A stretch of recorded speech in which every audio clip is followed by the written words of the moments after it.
आज मैं श्रीमद् भागवत महापुराण के तृतीय स्कंद के 19वां अध्याय हिरण्याक्ष वध पढ़ने जा रही हूँ। कृपया आप लोग भी इसे श्रवण जरूर करेंगे और अच्छा लगे तो लाइक जरूर करिएगा, शेयर जरूर करिएगा ताकि सबको लाभ मिल सके। आइए पढ़ते हैं। ओम नमो भगवते वासुदेवाय। ओम नमो भगवते वासुदेवाय। ओम नमो भगवते वासुदेवाय। ओम नमो भगवते वासुदेवाय। ओम नमो भगवते वासुदेवाय।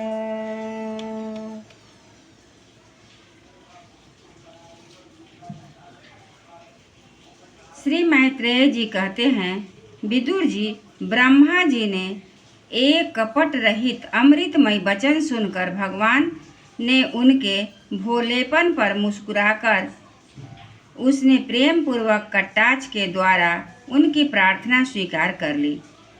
फिर उन्होंने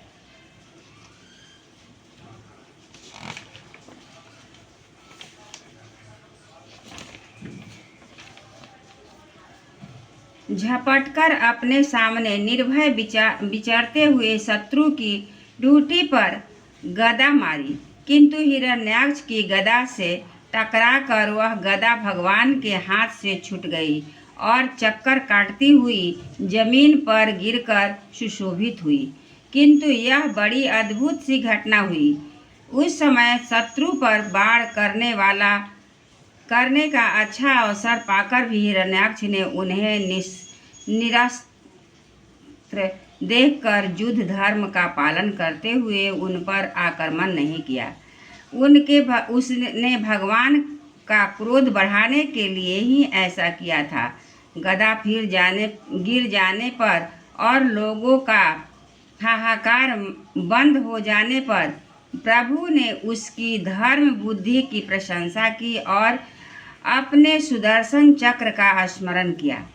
चक्र तुरंत ही उपस्थित होकर भगवान के हाथ में घूमने लगा, किंतु वे अपने प्रमुख पार्षद दैत्याधर हिरण्याक्ष के साथ विशेष रूप से क्रीड़ा करने लगे। उस समय उनके प्रभाव को न जानने वाले देवताओं ने एक विचित्र वचन सुनाई देने लगे, प्रभु आपकी जय हो, इसे और न खिलाइए, शीघ्र ही मार डालिए। जब हिरण्याक्ष ने देखा कि कमल दल लोचन श्रीहरि उसके सामने चक्र लिए खड़े हैं, तब उसकी सारी इंद्रियां क्रोध से तिलमिला उठी और वह लंबी सांसें लेता हुआ अपने दांतों से होठ चबाने लगा। उस समय वह तीखी दाढ़ों वाला दैत्य अपने नेत्रों से इस प्रकार उनकी ओर घूरने लगा मानो वह भगवान को भस्म कर देगा। उसने उछल कर, ले अब तू नहीं बच सकता, इस प्रकार ललकारते हुए श्रीहरि पर गदा से प्रहार किया। साधु स्वभाव विदुर जी, यज्ञ मूर्ति श्री वराह भगवान ने शत्रु के देखते देखते लीला से ही अपने बाएं पैर से उसकी वह वायु के समान वेग वाला गदा पृथ्वी पर गिरा दी और उससे कहा, अरे दैत्य, तू मुझे जीतना चाहता है, इसलिए अपना शस्त्र उठा ले और एक बार फिर वार कर। भगवान ने इस प्रकार कहने पर उसने फिर गदा चलाई और बड़ी भीषण गर्जना करने लगा। गदा को अपनी ओर आते देखकर भगवान ने जहाँ खड़े थे वहीं से उसे आते ही अनायास इस प्रकार पकड़ लिया जैसे गरुड़ सांप को पकड़ लेता है। अपने उद्यम को इस प्रकार व्यर्थ हुआ देख वह महादैत्य घमंड ठंडा पड़ गया और उसका तेज नष्ट हो गया। अब की बार भगवान ने देने पर उसने उस गदा को लेना न चाहा, किंतु जिस प्रकार कोई ब्राह्मण के ऊपर निष्फल अभिचार मरणादि प्रयोग करे, मूठ आदि चलाए, वैसे ही उसने श्री यज्ञ पुरुष पर प्रहार करने के लिए एक प्रज्वलित अग्नि के समान लपलपाता हुआ त्रिशूल लिया।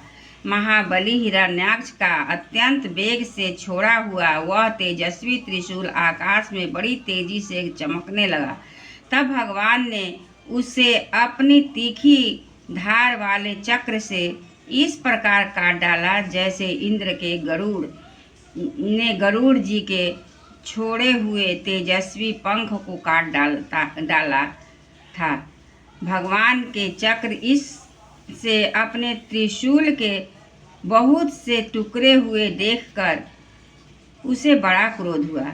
उसने पास आकर उनके विशाल वक्ष स्थल पर इस प्रकार श्री वत्स का चिन्ह सुशोभित है कसकर घुस्सा मारा और फिर बड़े जोर से गरजकर अंतर्धान हो गया।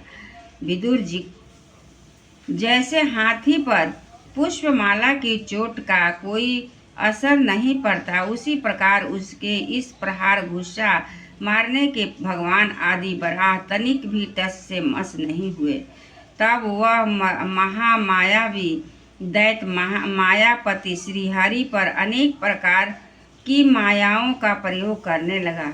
उन्हें देखकर सभी प्रजा बहुत डर गई और समझने लगी कि अब संसार का प्रलय होने वाला है। बड़ी प्रचंड आंधी चलने लगी, जिसके कारण धूल से अब सब ओर अंधकार छा गया।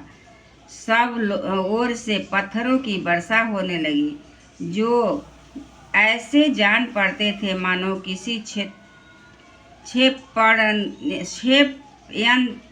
क्षेपण यंत्र गुलेल से फेंके जा रहे हों। बिजली की चमचमाहट और कड़क के साथ बादलों के घिर आने से आकाश में सूर्य चंद्र आदि ग्रह छिप गए तथा उनसे निरंतर पीप केश रुधिर विष्ठा मूत्र हड्डियों की वर्षा होने लगी।